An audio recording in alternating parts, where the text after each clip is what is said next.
Welcome to Cosmic Scene with Jill Jardine. I'm your host, Jill Jardine, master's in counseling psychology, longtime astrologer, psychic healer, and yogi.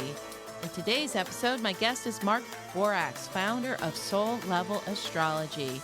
Mark's going to share a lot of powerful information about astrology with us, so stay tuned.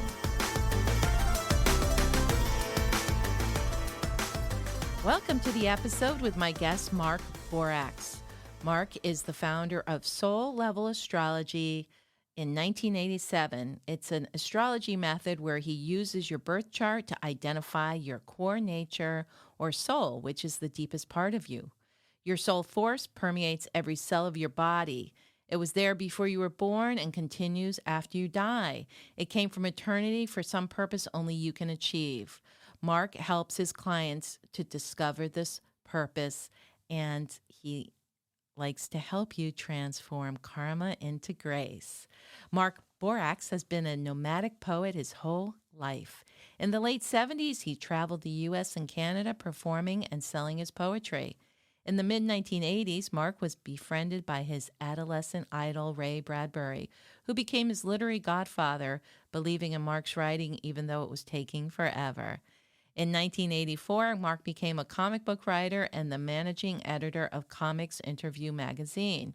In 1998, Mark rode his Harley-Davidson through the U.S. and Europe, stopping for a year in the Tuscan countryside of northern Italy. Mark's first book, 2012, Crossing the Bridge to the Future, is a worldwide bestseller that describes the author's 7-year apprenticeship to visionary astrologer Elias Lonsdale. Under the redwoods of Northern California, they created a mystery school which birthed a new form of astrology called Star Genesis that helps people contact their core nature and life purpose. Mark's second book, co-authored with Lonsdale, is a cosmic weather report that inspires readers to rethink the whole purpose of humankind and bring on a new future. His third book, The Ruby Heart of the Dragon, is a radical revision of the 12 sun signs due out in 2023. I'm honored and privileged to welcome fellow astrologer Mark Borax to Cosmic Scene with Jill Jardine. Welcome, Mark. Thanks for coming on. Thanks for having me, Jill. People can check you out at your website, markborax.com. That's markborax.com. And so when they go on your website, they'll see that you have a form of astrology called Soul Level Astrology. Can you share some information about that with my listeners, Mark? Yeah, sure. It was a form of astrology I created back in 1987, and it uses the birth chart as a window to the soul or the core nature of an individual. And so what I'm doing in my sessions and in my classes and in my books is pretty much the same thing. I'm using astrology to help somebody strip away their conditioned layers and get down to who they really are. I love that. It reminds me of what Carl Jung said, that we do not become enlightened by imagining beings of light, but making the darkness conscious. And astrology is a great tool to go into the psyche and see what's there that may be preventing somebody from achieving soul connection. It sounds like you are a cathartic healer in that process. Yeah, there's a lot of healing involved and a lot of intuition. I use birth charts. I call it star jazz because even though it's the same chart every time, that's like the chart of a song. Even if a musician's played the same jazz song 100 times, it has to be like all new again the 101st time. And that's the way I use the birth chart. Even though it's the same chart for the same person, I always find a new way to read it in the moment, which is intuitive and creative and keeps it keeps my profession fresh and alive after all these years. Yes, I agree. With astrology, we never know. I always tell my clients, it's like each time you come back, it's going to be a totally different reading because where you are in consciousness. And we hope as astrologers that people have consciousness shifts as a result of the reading. I'm sure you find that happens quite a bit with your clients.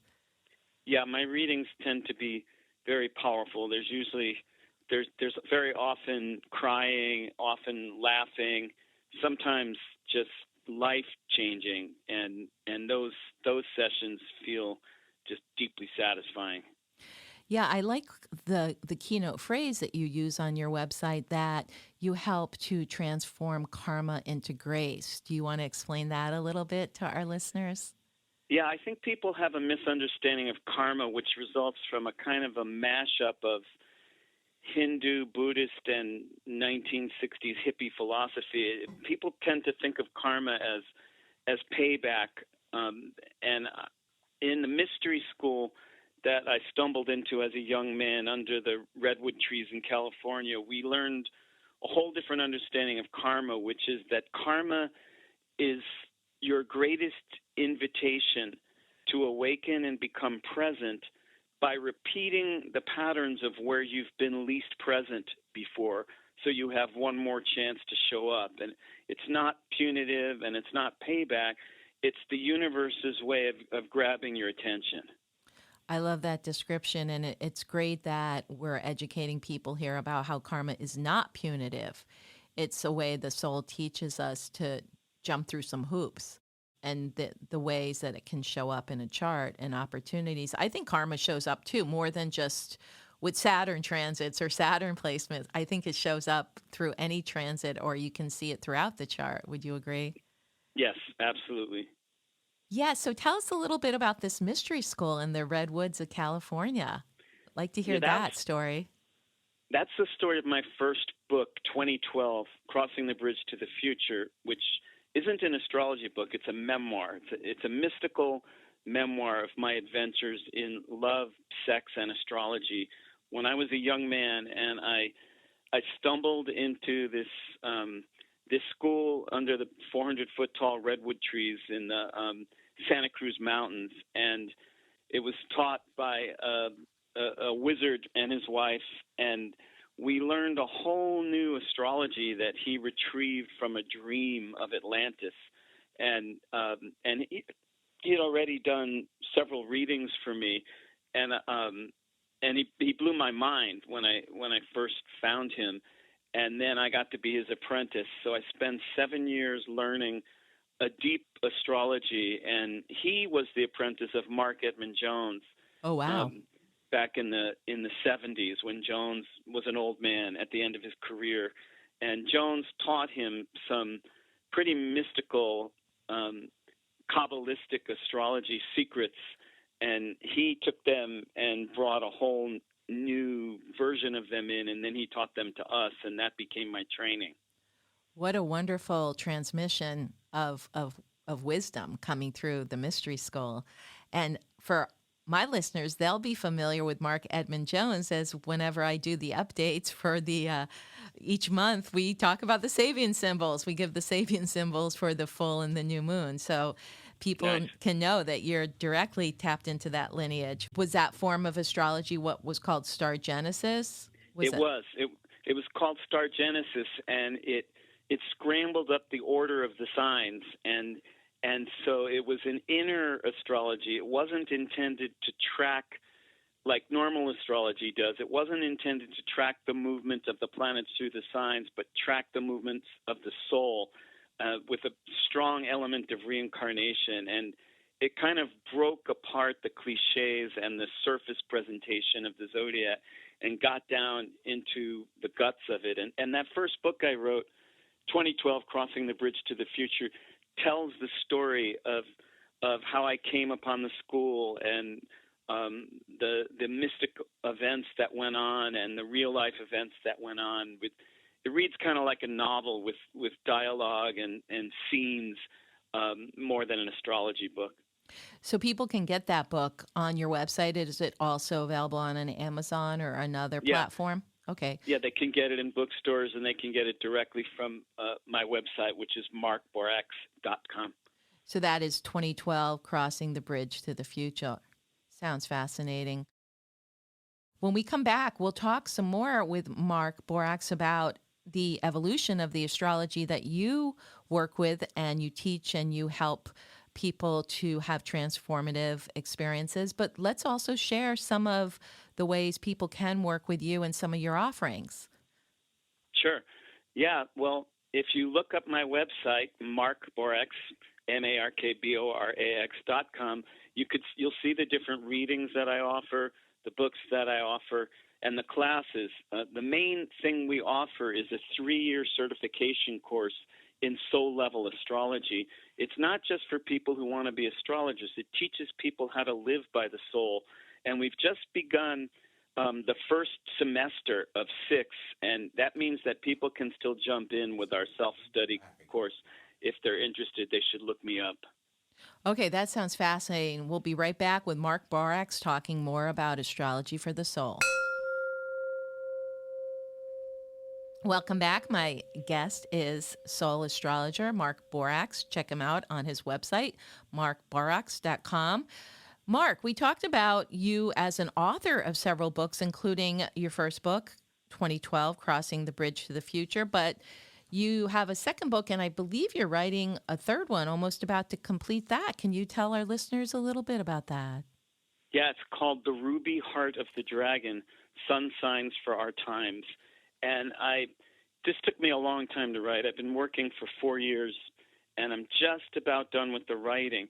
The reason why it took so long was because I took on the whole task of completely tearing down the zodiac and rebuilding it, trying to discard all the cliches, the stereotypes, and the superficialities of every sign of the zodiac and get down to the soul and then build it back up again. So I've had my work cut out for me, and I'm just closing in right now on the final writing. The book will be coming out next year, and I'm really excited about it. That sounds wonderful. I'm glad to hear you're breaking down the cliches of astrology because they're out there.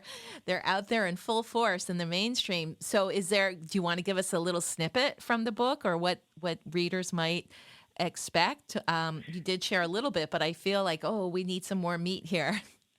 Yeah.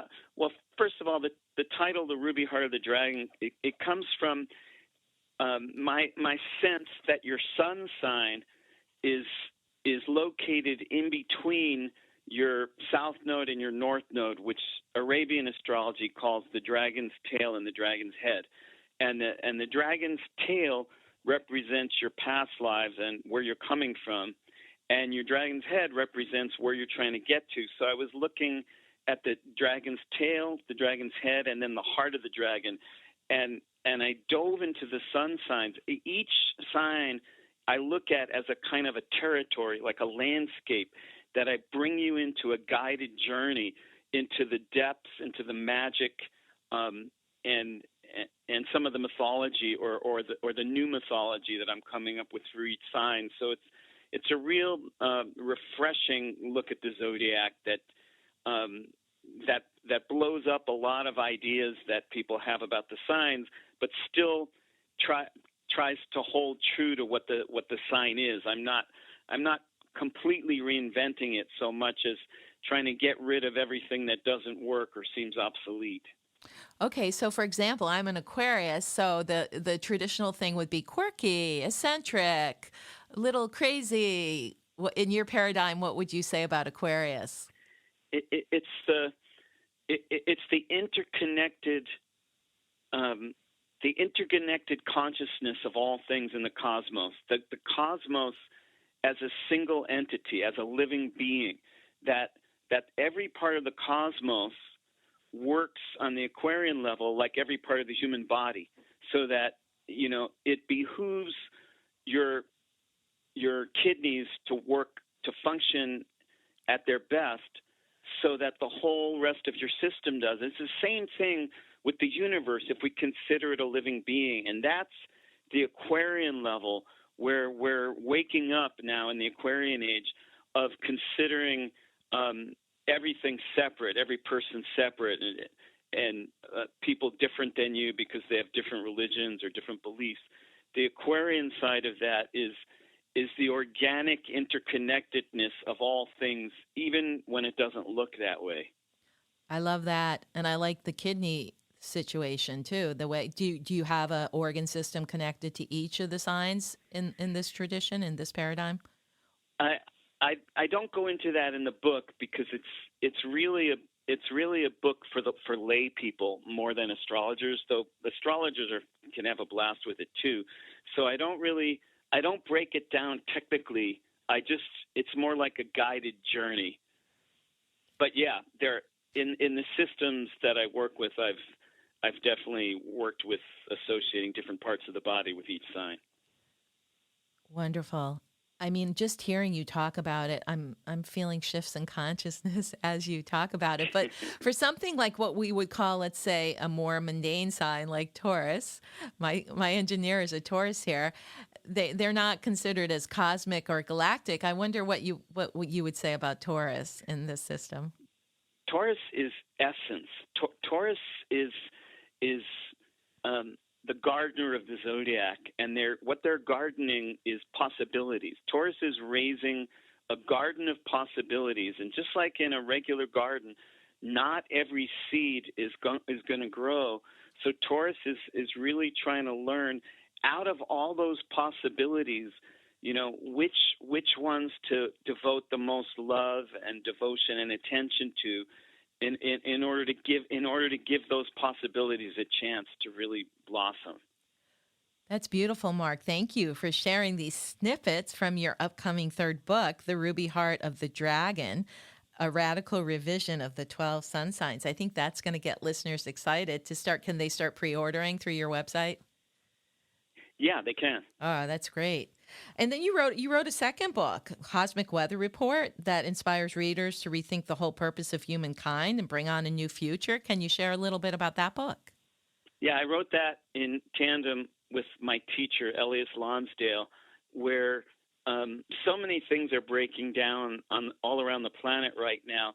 And if you look at the breakdowns as the necessary chaos that has to precede a rebirth, then it's a book to give people hope and inspiration to see through the amount of things that are falling apart, the things that are being lost, and to get to the regenerative core.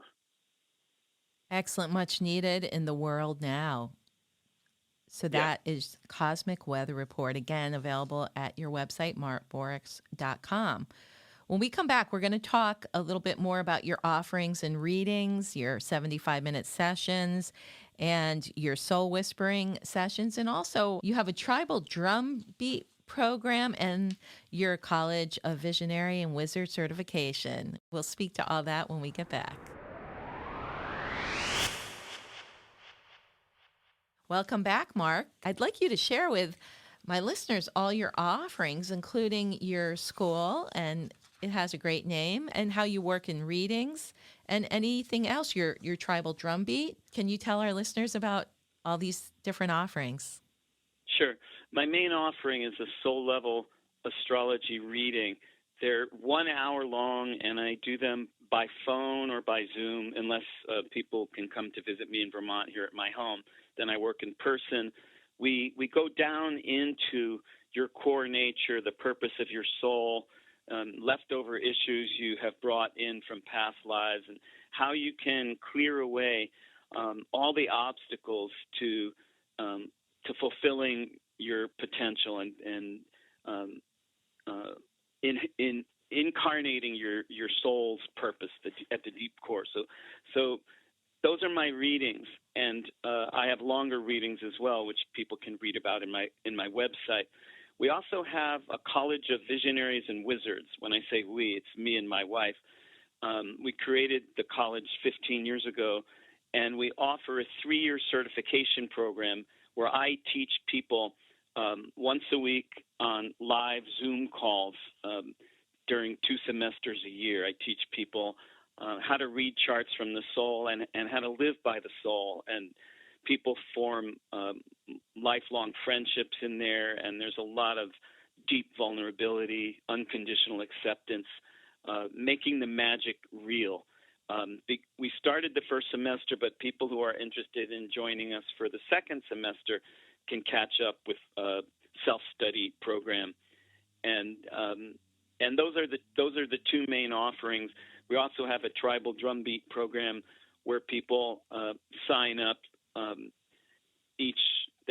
they pay, I think it's $25 a month, or it may be a little more than that these days. I forget the exact fee, where you get discounts on classes and free classes, and those offerings too are on the website. So those are my main offerings. My personal private readings, the college certification program, and the tribal drumbeat programs.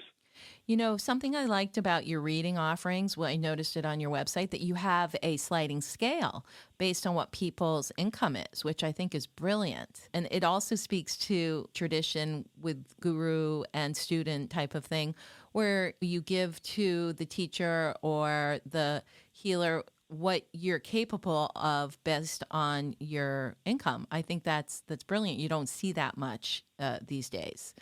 Yeah, I decided to do that after a lot of thought, because I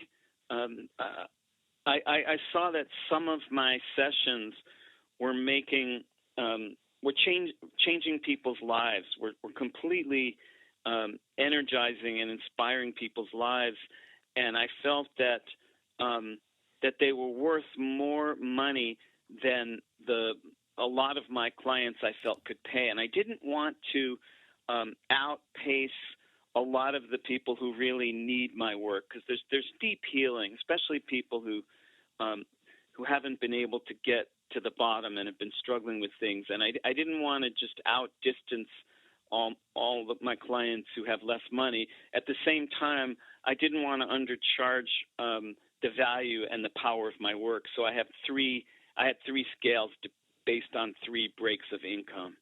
Yeah, I really like that. I think that people are starting to realize the value, if they haven't already, of the offerings that we do as astrologers who are multifaceted, and that there is value, and that I always say in the session work, they tell me, my clients, that, oh, that was like a couple of years of therapy right there. So there is a value to the astrology when it's done at a level of depth and when you connect with the soul and the psyche the way that you do.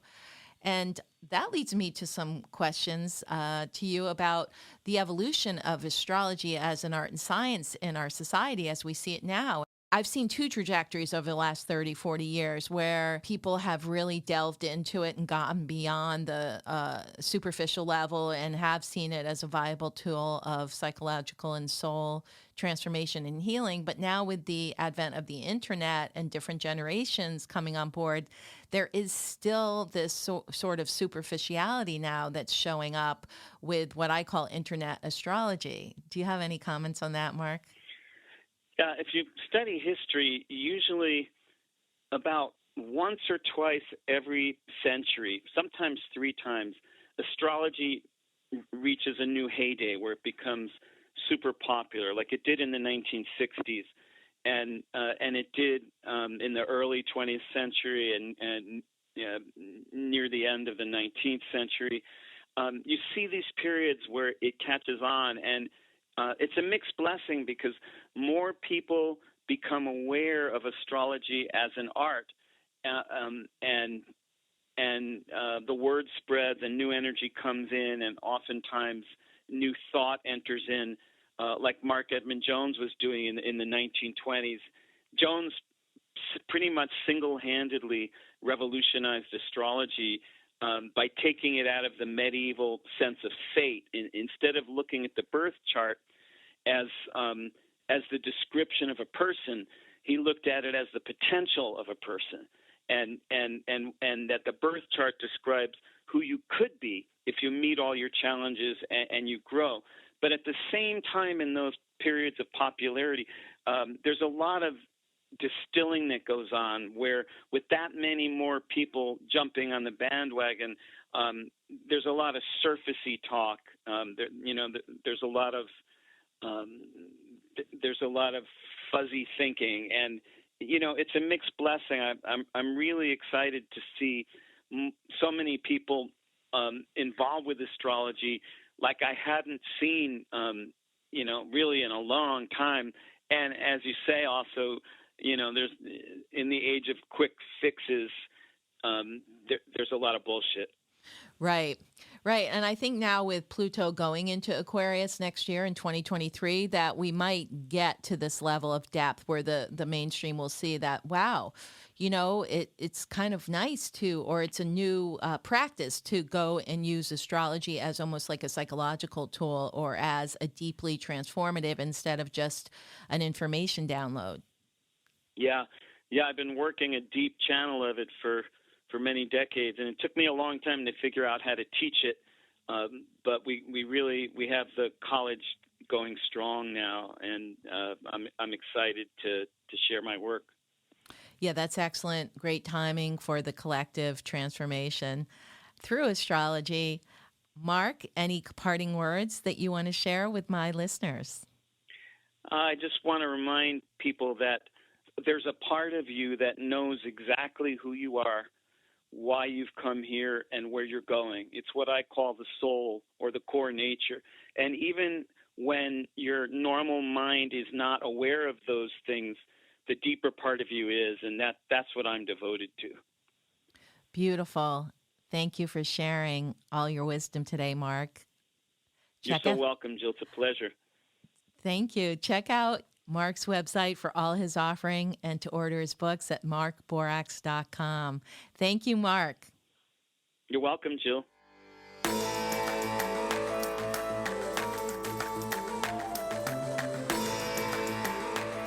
I hope you enjoyed this episode with my guest, Mark Borax, Soul Level Astrologer. Make sure you subscribe, download, share, and give us a 5-star review. This is Cosmic Scene with Jill Jardine, sending healing astrological wavelengths through the quantum field.